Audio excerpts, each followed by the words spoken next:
Hello, everybody. I'm just getting, I am just not doing a very good job of getting my presentation on the screen.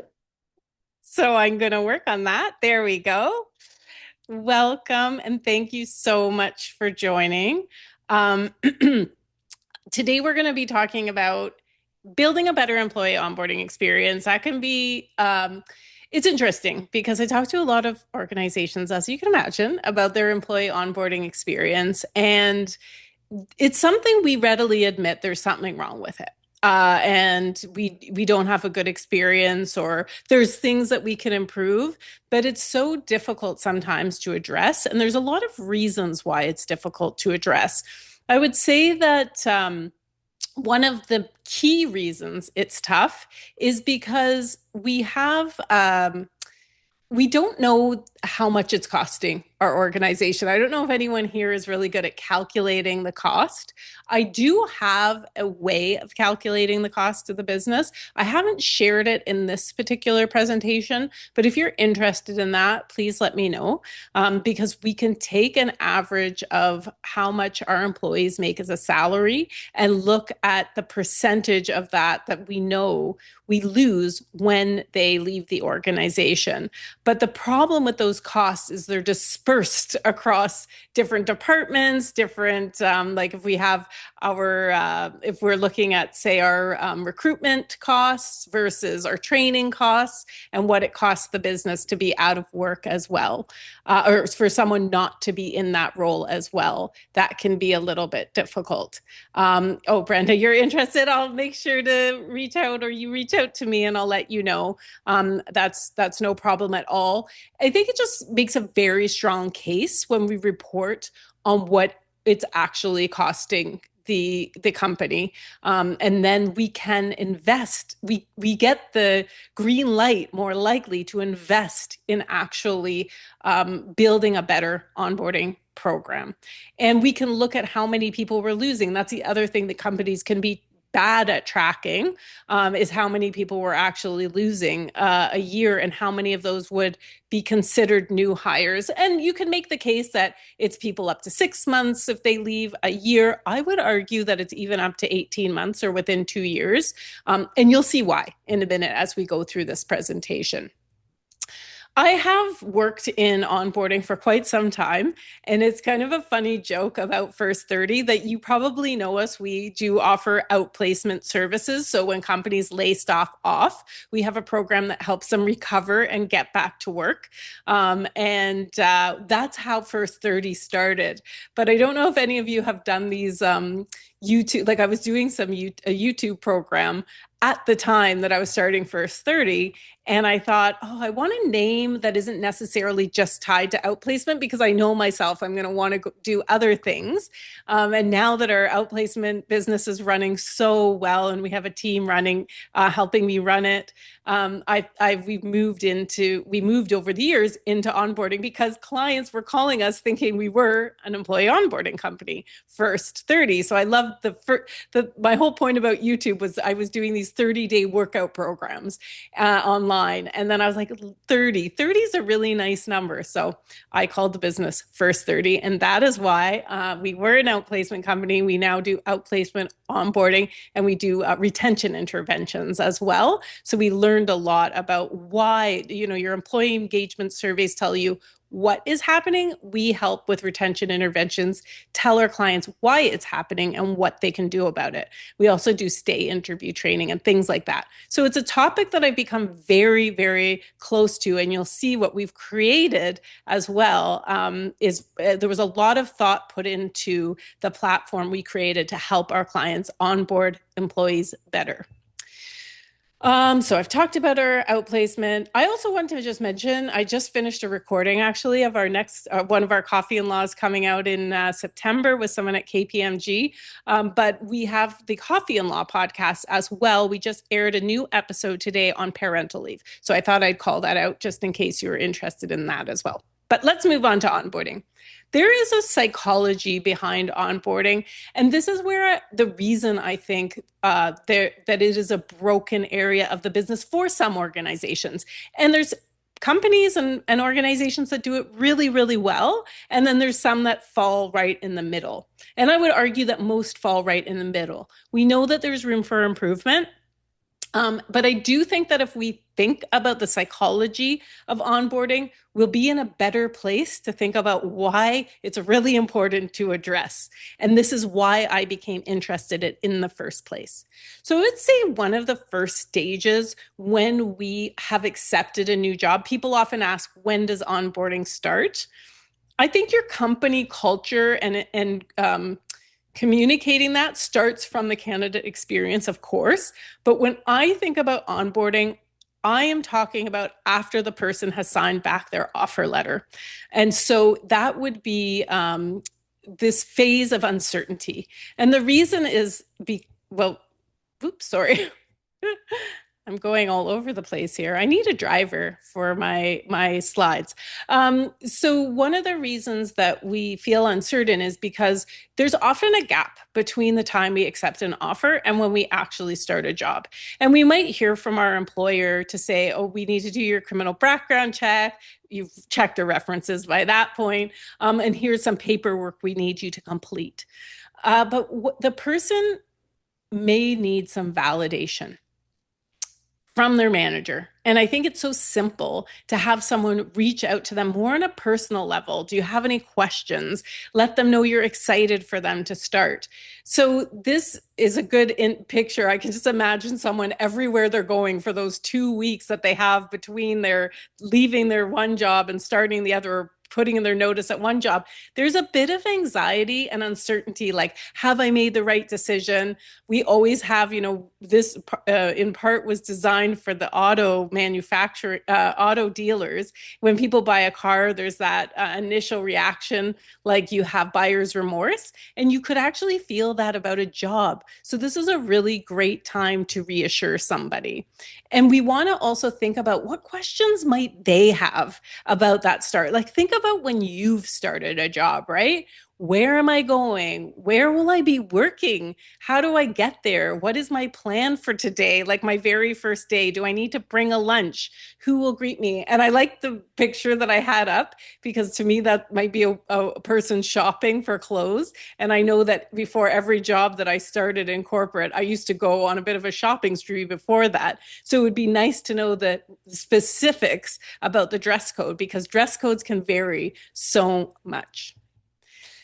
So I would say to build a simple pre-boarding plan can be very helpful for your new hires and make them feel like, hey, they really know me and what I need.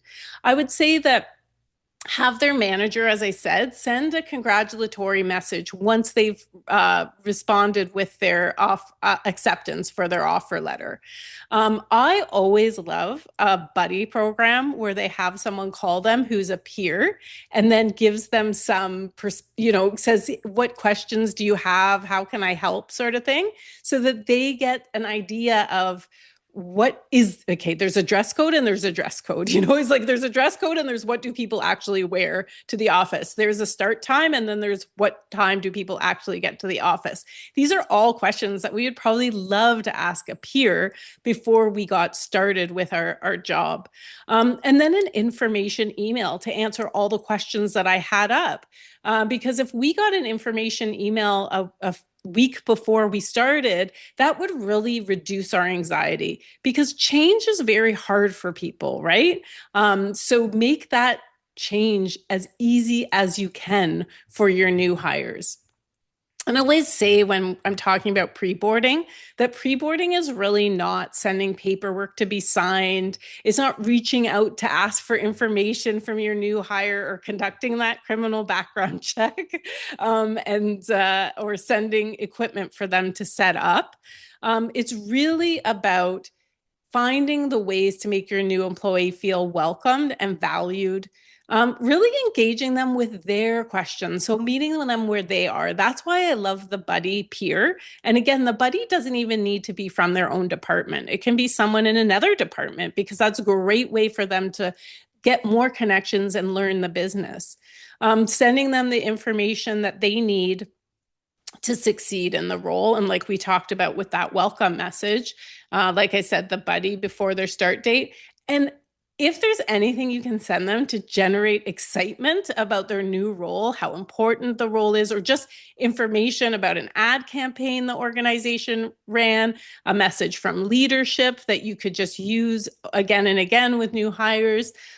These are all great ways to get people excited and engaged even before they walk in the door. We work with a lot of manufacturing clients, and we know that there's a lot of, there was for some time a lot of ghosting in those types of roles. People would accept the offer and then not show up. I don't know if any of you have ever been ghosted before by an employee, but that can be quite alarming for business.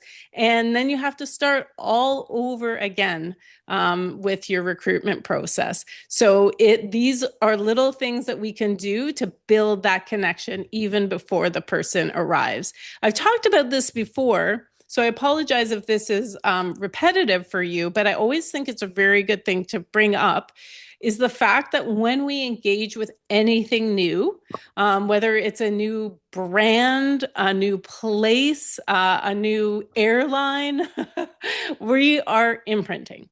And I mentioned, I was talking to someone earlier today that I'm a little bit of a nervous flyer. And that's one of the reasons that I love WestJet. Yeah, I still remember that they make a lot of jokes when you're getting on the plane and the captain's announcements, and it actually helps to set people at ease. And because of that, and because it was a new airline to me when I flew them, I was very, I went through this imprinting, this rapid learning process that we all go through, as I said, when we engage with something new, and it happens when we engage with a new employer.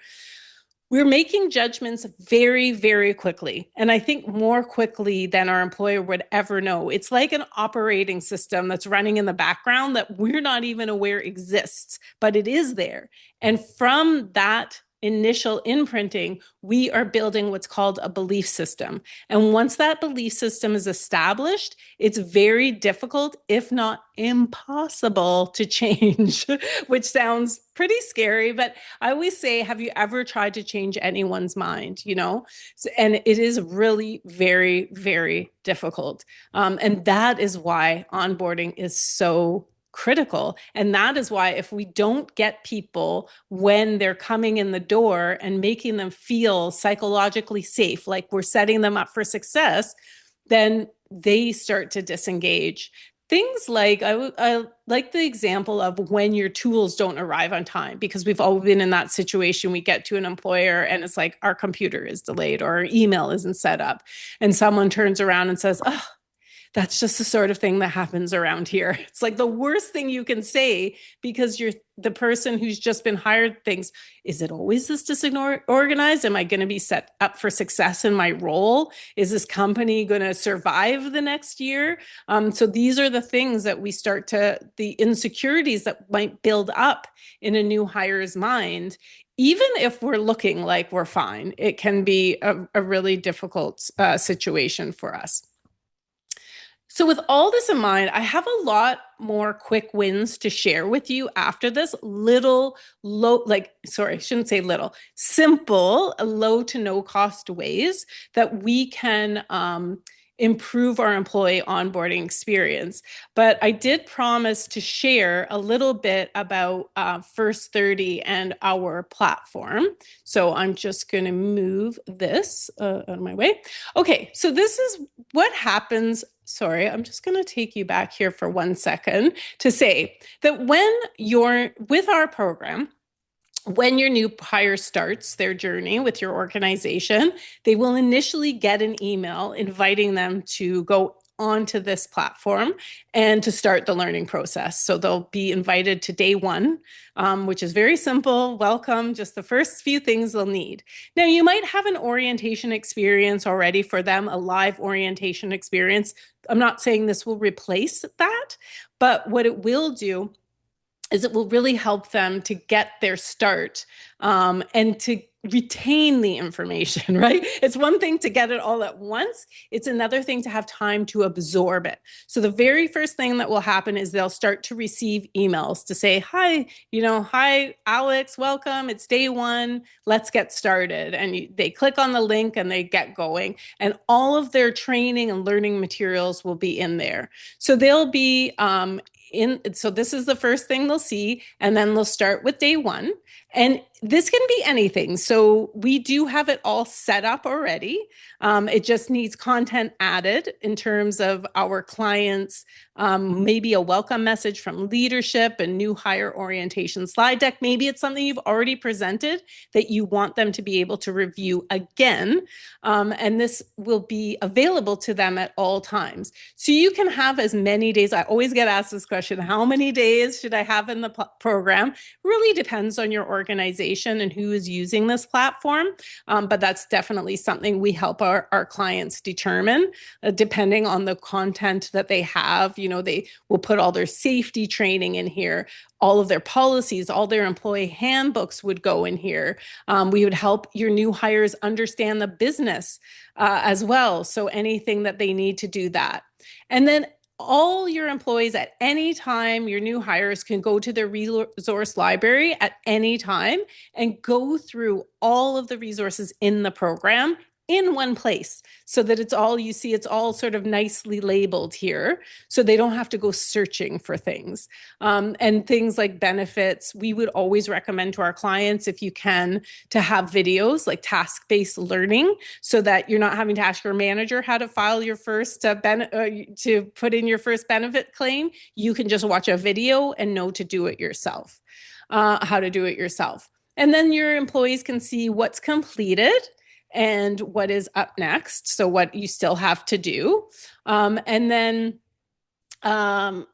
oops, sorry, I'm back on the resource library. And then, of course, HR will have their dashboard. And while all of this is happening, we have little pulse surveys that we'll send them every week to see how they're doing. And we would get all of these scores and put them into your platform and that would all be on your HR dashboard. You'd be able to see how many employees you have in the program. You would be able to see what their completion rate is, what your average pulse survey score is, and then you'd be able to see who needs attention in the program, so that you could build in a little bit of an intervention for those employees. So you can see that you get your program insights. We're going to talk about Onboarding Buddy in a second. I'll send you a little very short demo, and there's a little bit about your Onboarding Buddy at the end. But essentially what we do is we build a Q&A agent that's very easy for your employees to access. We take all the materials that you want us to put on this platform, we put those all into an agent, and it's a closed AI system. So nothing external is getting in and nothing of yours is getting out.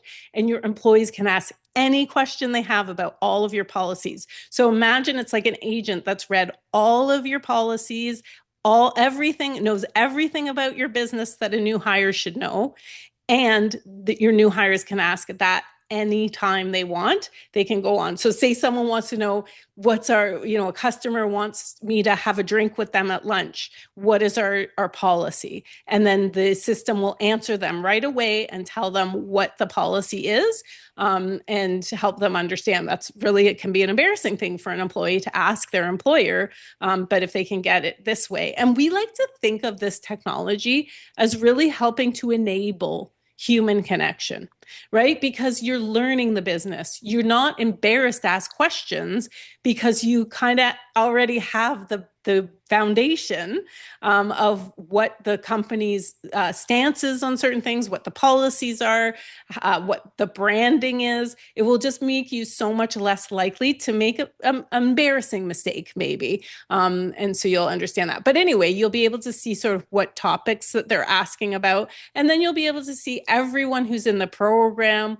where they are in the program. And even more importantly, you'll be able to see who needs attention.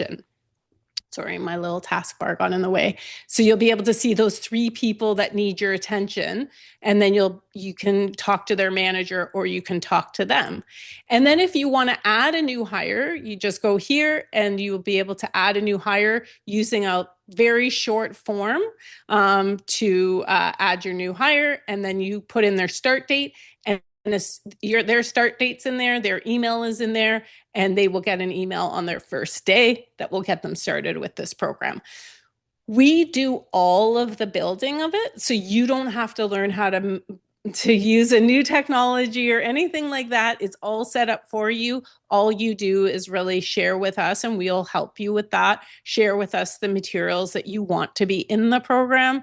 The training, we'll link to all the training platforms you already have. We literally take all the information you already have, we set it up, and we put it neatly into a variety of days. We can update it when you want, and it's all mobile friendly. So anyone, if they're on their mobile phone, they can use that, and they can also use their onboarding buddy on their phone to ask any questions that they have. So that is the platform. And I'll make sure that I send you this, and I'll send you like a little 2-minute video of what I've just shared, and you'll be able to sort of see Onboarding Buddy in action as well. And you can see, it's very quick, it's very easy to use. And it's all connected to this program as well. Okay, so going back to our new hire, how are they feeling as part of this journey? I think it's important to think about how they're feeling, and then I'm not saying that every single person is feeling this way, okay? But I would say that a lot of people are feeling, when they start their new job, they're feeling anxiety, they're feeling overwhelmed, and they're feeling fatigue. It's very, very tiring to start a new job. I would say that I'm a pretty outgoing person, but even for me, I remember starting a new job, it was really, really tough, and I was exhausted, right? And this is what many of us feel like we wish we were doing after our first half day or so. So this is my very favorite piece of advice, and it is the most simple, is to let your new hires start late and leave early if you can. Listen, we work with a lot of manufacturing clients. That's not always possible to do, but when you can, I suggest doing it. There's so many good reasons why. One of them being that the manager is ready for your new hire. So if you have a new hire start at 8:45 a.m. on a Monday morning, your poor manager is getting in, and then they have so many things to do. They might not have had their coffee yet. So let them get settled, get started with their day, and then they can imagine that new hire started at 10 a.m. on a Tuesday. Like, thinking even about yourself as a manager, wouldn't you so much prefer for that to happen as well? And it also shows them that, hey, like, we get you, we understand, and it sets the tone for a really supportive environment from the very beginning. So this is the simplest one in my mind, but it's also the most effective. The other thing is on the leave early. I know, again, it can be contentious in some organizations, but especially when you have people being paid hourly. But the leave early, imagine you don't have any of your equipment. Imagine you show up to work on the floor and you don't have your PPE, or you show up, and I've been in this position. I don't know if you have, but I show up and there's no laptop there for me. I have no phone. So I'm literally sitting there at an empty desk, staring at a wall, trying to look busy and having nothing to do. So I would just say, if that is the case and you know someone's computer is not going to arrive till the next day, let them go home, because they're going to feel like so much better. They'll get to recharge, and then they won't have to feel embarrassed sitting there at a time when they're supposed to be looking busy and being productive, and they have nothing to do. So I do think that goes a really, really long way. This is another big one, I would say, is accommodation questions. We tend to ask and again, thinking about someone who has a disability. We know that the majority of disabilities are not things that we could notice, unless we're told, right? They're invisible. And if we ask someone once, do you need an accommodation for X, right? People can feel uncomfortable understandably sharing disclosing about a disability at the beginning of their employment. If it's invisible, no one would know either way, right? So I say, ask the accommodation questions over and over and over again, because someone might say no 8 or 9 times, and the 10th time, they will ask you for the accommodation that they need. And I think that we often think of accommodations as big undertakings, and often it's just the simplest thing: noise canceling headphones, or just the very simple things that would make a world of difference to that individual, and it'll make them so much better at their job. And it also just builds trust. Even if you're someone without a disability, having your employer continue to ask, because we can change too. We'll get diagnosed with things that we didn't have before. And it just makes disclosure that much easier, because you're, by asking again and again, you're like, my employer really does want me set up for success. Oh, yeah. Level, that's a funny one. Wearing a bright hat if they're bothered by bright light. Yeah, that's true.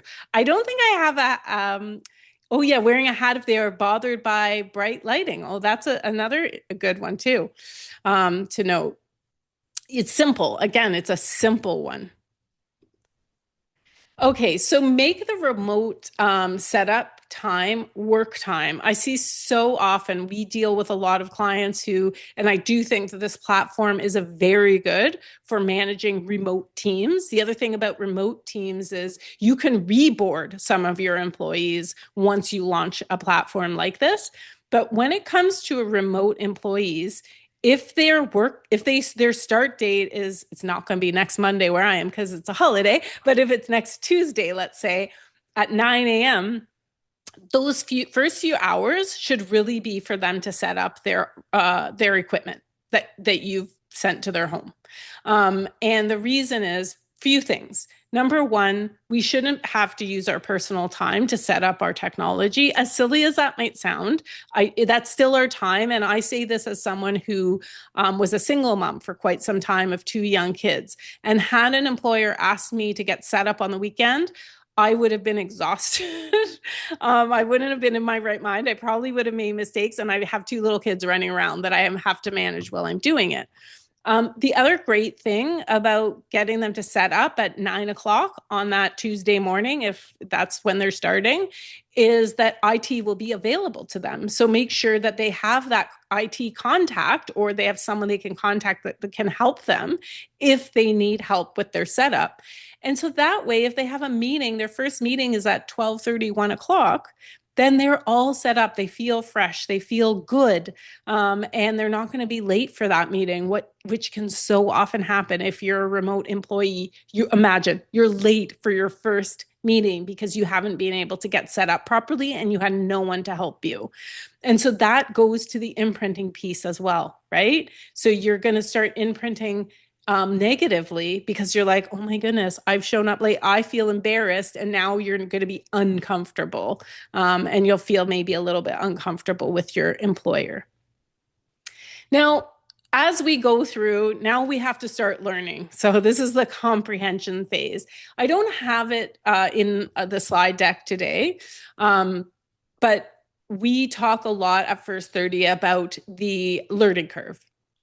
So essentially, when you're on your learning curve, you start in this space called unconscious incompetence, which I always say is very annoying for your boss, because you're breezing in and you're saying, oh, well, when I was at this company, we did it like this. And they're kind of not realizing that your processes make sense for your organization. Maybe some don't, and that's great to hear from them later once they've learned the business. But right away, if they've done a similar job in the same industry, it can kind of feel like, okay, just wait and see. We do things this way for a reason, and they find those out. And then you move into conscious incompetence. That becomes very uncomfortable for your employee, because your employee is thinking, why can't I get this? This is so hard.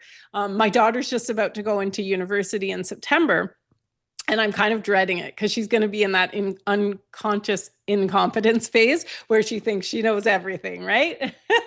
And that's what I mean, I'm only saying that because that's what I was like when I took my first year of university. But by my second year, I was like, oh my goodness, there is so much I don't know. I'm never going to learn everything I need to know. And that's when you get into that conscious incompetence phase, and you're doubting yourself. And that's a very important time to have, I would argue, a platform like First30's Onboarding Accelerator, because then you can go to that and you're like, okay, there's not so many unknowns. I have the information right here at my fingertips, because that's when a new hire might get a little bit quiet. Right. And that's when we can start, if we have a manager with a good EQ, they can start sort of asking them probing questions to find out how they're doing and help them understand that we all went through that learning process. And then as time goes on, they get into the conscious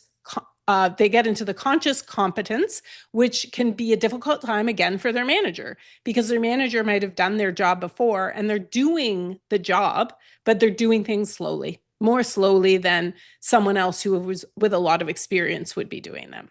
So that's when their manager might be like, can they really get this done? Like, can they really do this?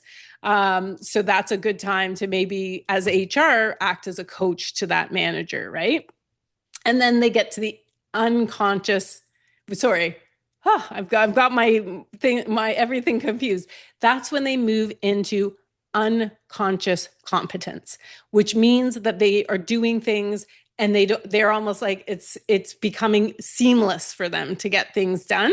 It's like when you drive somewhere that you drive every day and you're like, I don't even remember driving here. But you did, and you did it successfully. It's just because everything has become almost automatic for you at that point.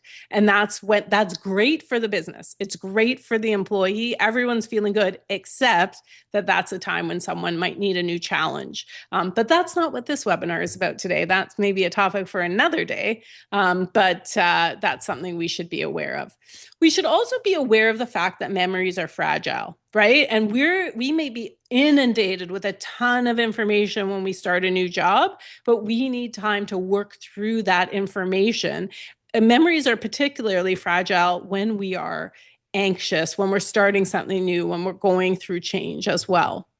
And I always say, isn't this a nice picture? It's a nice picture because I'm looking at it's like a babbling brook. And I always say that onboarding shouldn't be an avalanche of information.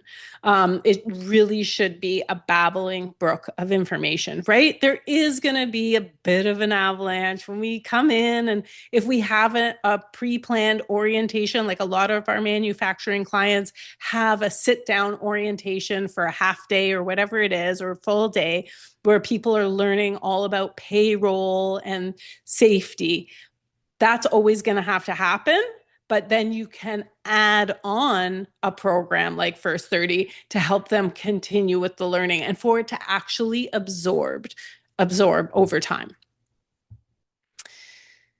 The other one that I really like when it comes to learning is an acronym decoder, I call it. And it's a cheat sheet of all the acronyms in your business. And for First30, I think of this as even being in your onboarding buddy, like your agent onboarding buddy, so that someone doesn't know an acronym. Think about this too for a remote team, right?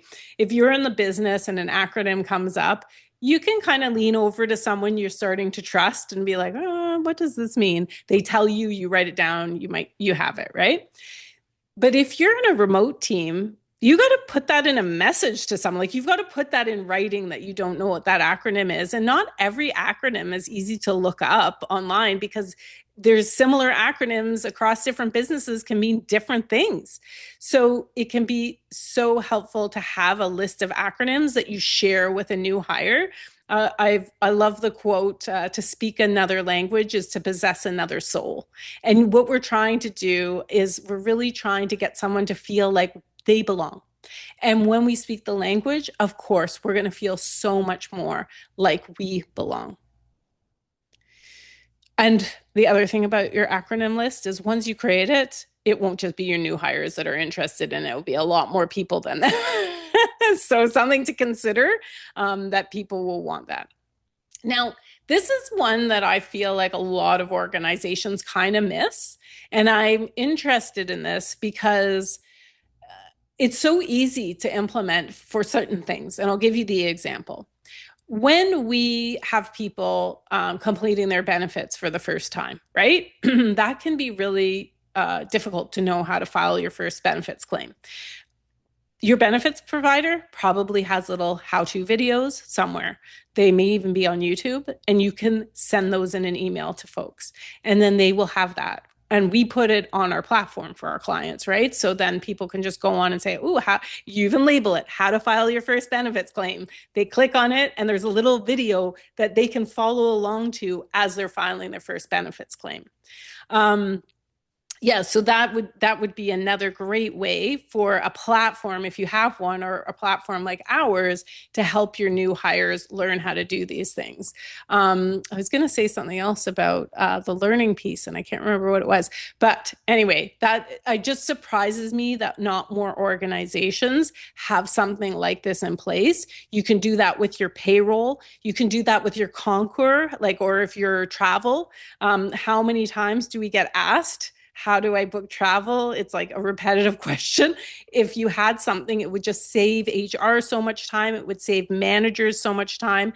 And it would save your new hires a lot of time and also frustration. And expenses are another one. Expenses are often late because people don't know how to file their expenses and they don't want to have to ask. So it's another great way to help them learn the business, or sorry, learn the systems in the business as well. And as we think about technology and how it's evolving, it gets harder and harder because we have so many different platforms that we're using as an organization. So you have so much more time that's being taken. And I do think when we think about onboarding people, especially in environments like I'm thinking at an auto dealership where people have to learn very quickly and be up and running as fast as possible. And there's other people around them who, yeah, they can ask questions to, but then that's taking that person's time as well. And after a while, it can be really, really hard if you have the same question again and again, going back to the fact that our memories are fragile. How much time is this costing your business? And I think, again, that is an unrecognized cost to a business when it comes to onboarding. I'm not saying necessarily it means someone's going to leave the organization, but how much time could a company get back if people weren't constantly searching for the information they need? And I think that that need is only going to get more urgent as we introduce more and more technology into our businesses that may be difficult to learn. Because every time we learn a new program, a new platform, a new area of the business, we start at the very beginning of that learning curve all over again. And some things are going to be really quick and simple to learn. Some people are going to learn things more quickly than others. And sometimes it's going to take a long time to learn. This is just the last fun one. I do a lot of in-person things, so I'll go in and do like I do stay interview training, and I do some work on managing difficult conversations and some leadership workshops. And it's very funny because sometimes I find swag. It's like a as you ascend in an organization or as you stay there for longer, the swag gets nicer and nicer and nicer. And people are kind of like, "Oh, where did you get that vest?" They're kind of like comparing notes on their swag. And I always feel like new hires are often left out. They're the ones, everybody else has these nice vests and they have this little pen, right? So I always say, if you can, give I have my First30. I even gave myself a First30 mug. So I would say give your new hires swag. Again, it goes back to the language. It's that feeling where you have a sense of belonging, you have a sense of pride. You're now part of the organization. So that can be a very nice way to make someone feel welcome. And the other nice thing is often people take the swag they'll post it. I don't know if you've seen LinkedIn posts where people have posted the swag that they've received as well. So I that's all I had for today. I thought I would do something a little bit shorter, a little bit more relaxed, so we could, maybe, like I was saying, memories are fragile. But I also wanted to give you a sense of what our onboarding platform looked like because I do think that a lot of you out there could actually use it, and it's a nice way to kind of learn a little bit about it. I'll make sure that you receive a copy of this presentation next week as well, and I'll attach a little quick demo, like a 2-minute demo, onto that as well, and it will also have onboarding buddy included in there too. But if you have questions about our pricing or how we would work together, I'm always happy to talk to you about that. And it's always, there's no pressure at all. I understand that it can take a while to make these decisions, but I'm here to chat and we can talk about the different our clients always have specific questions about how the platform functions. I should have explained at the beginning that we used to use a similar platform with our clients, but it didn't have all of the great features that our new platform has, namely the HR dashboard. So it's funny when you're working with clients and you have something that they want more features on. They're not afraid to tell you about the features they're looking for. So it's really helpful to us to have that platform that we've now grandfathered out as well. So that helped too. And Tiffany, that's a great question about the integration. Yeah, there is different integration levels, and I'm happy to have a chat with you about it. This is a very nimble system, and I talked last time about in our AI and HR about technology and the different levels of integration. So it integrates, it's a light integration. So yes, it does integrate so it can be connected to all of your current training and programs. But there are some nuances that I'm happy to explain to you. Deeper integration platforms, if so, say ADP has a whole toolkit of different solutions that you can sort of plug in. They don't have one like ours, but they do have different things you can plug in. But to get those types of solutions and have like that very deep integration, that is something you have to do through IT. That's a very deep, expensive, slow process. Our platform can be up and running within just a few weeks, but the integration is there, but it's not one system. And the reason it's not one system is so that we can easily update it, and it makes it a lot more cost effective and fast to use. So thanks for that question. It's a really good one. But I can also explain it to you exactly when I know exactly the type of integration you're looking for. I can explain it to you. But yes, it does connect to all of the systems that you have in place, but it's not a deep integration. And I don't even think that our clients would necessarily want that because it would make things, as I said, very expensive and a lot slower and more difficult to change as things evolve. And that is it for me, unless people have more questions, but you're also welcome to reach out to me and I'm happy to have a one-to-one chat with you about it. I'll make sure you have a link to my calendar as well. And you're welcome to book some time to talk about it with me then too. But I really appreciate you joining today. Thank you so much for your interest and good luck if you're updating your onboarding program. I hope that it goes very, very well. Thanks so much. Oh, thanks, Level. Thanks so much for coming. I appreciate it. Thanks, Tiffany. See you later. Have a good day. I've given you 20 more minutes outside if you could take a little walk. Bye, Kira. Thanks. See ya.